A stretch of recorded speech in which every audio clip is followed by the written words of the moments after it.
Hello, my name is Frank Odenthal. This is my oral presentation for Positions in Practice. I will show my development in photography and how it came that I considered a career in this field.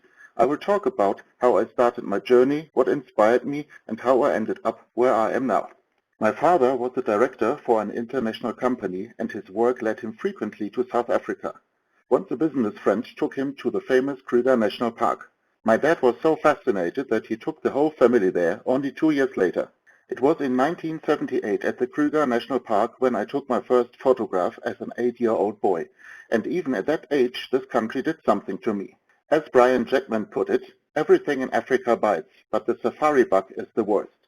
Lucky for me, my parents shared the same passion, and we traveled to Africa quite frequently. My love for Africa grew stronger and stronger over the years, and eventually it became my dream to live here. From my first innocent snapshot in the Kruger Park up until not too long ago, for me, the main purpose of taking photographs was to show friends and family pictures of what I had experienced on my trips. In Susan Sontag's words, most tourists feel compelled to put the camera between themselves and whatever is remarkable that they encounter. Unsure of other responses, they take a picture. This gives shape to experience. Stop, take a photograph, and move on. The method especially appeals to people handicapped by a ruthless work ethic, Germans, Japanese, and Americans. At that time, I did not consider key components of photography, like composition or the exposure triangle. During my school and university education, I barely touched my camera. The idea of becoming a professional one day was not even on the horizon. Shortly before my own young family moved to California in 2010, I was given a book about photography written by Christian Haas, titled Digital Fotografieren. This book rekindled my interest in taking pictures. I started reading books and articles about photography, and especially Tony Northrup's book, Stunning Digital Photography, as well as his Facebook community became very important to me. My motivation to take photos changed. I did not only take pictures to create memories, but I tried out what I have learned. In 2017, my wife got a job offer in South Africa, and as a family we decided to accept it. It was here in Johannesburg where I decided to start a new career. So why photography as a profession now? While my career in sales was fulfilling and financially beneficial, it has never been my passion. In addition, due to visa regulations in South Africa, I am not allowed employment here, while my wife is fulfilling her 8-year contract. So the most viable option for me is to start my own business. After extensive soul searching, I concluded that if I do not pursue my passion now, I will never do it. So now is the time to start over. Only 5 weeks into the course, I have learned a lot about the deficits in my photography. The many angles and disciplines that circle around photography fascinate me. Never before had I considered to contextualize my photographs or to use different disciplines to create a narrative. Just days before the MA course started, I was presented with an opportunity for a research project. I am following and document the work of a group of honorary rangers in one of the big 5 game reserves. With their skill sets, they help maintain the reserve and remove snares and traps that poachers set. During every foot patrol, they can clear a corridor of some 12 to 15 kilometers from snares. Rain causes road erosions, which the rangers fill with branches, roots, and rocks. This measure will trap leaves and eroded soil, and so over time the trenches will fill up again. My 4 days in the bush I also used to network with the rangers, which led to other interesting projects, maybe for the next module or even for my FMP. I will get into that later. After a first tour with the rangers, it became clear that nature conservation and poaching in South Africa is a multi-layered issue with no easy solution to it. The establishment of nature reserves pushed the indigenous inhabitants back from the land. That alone caused a serious problem.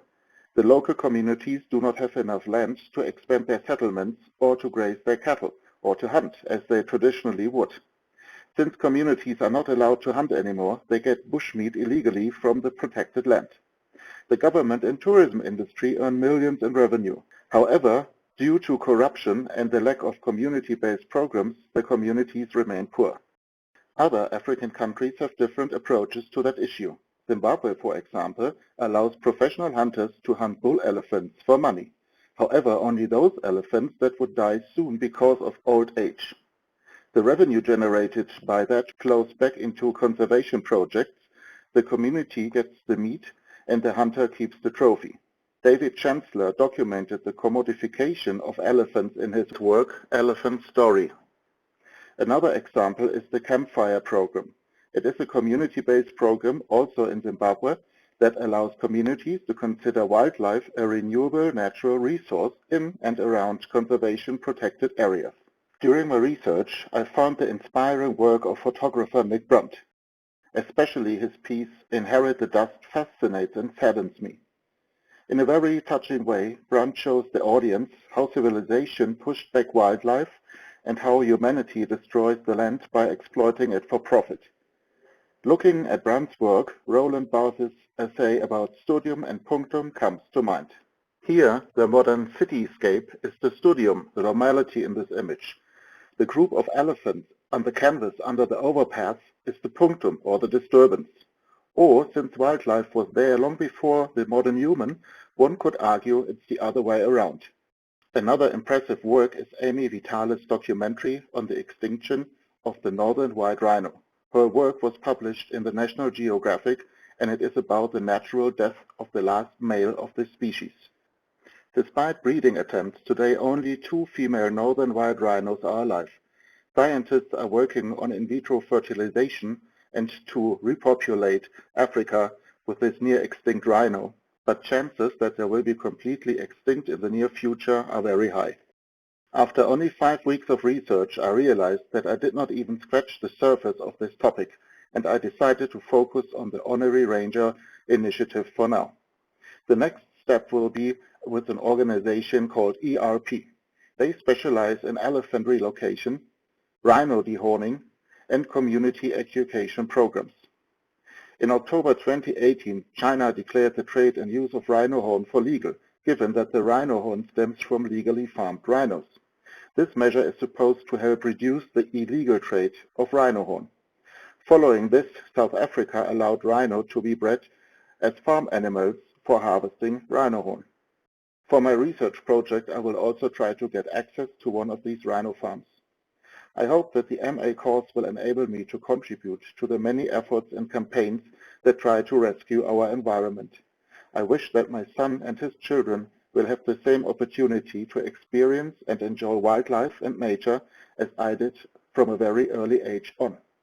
Let me end with Leo Tolstoy's quote, "One of the first conditions of happiness is that the link between man and nature shall not be broken." Thank you for listening.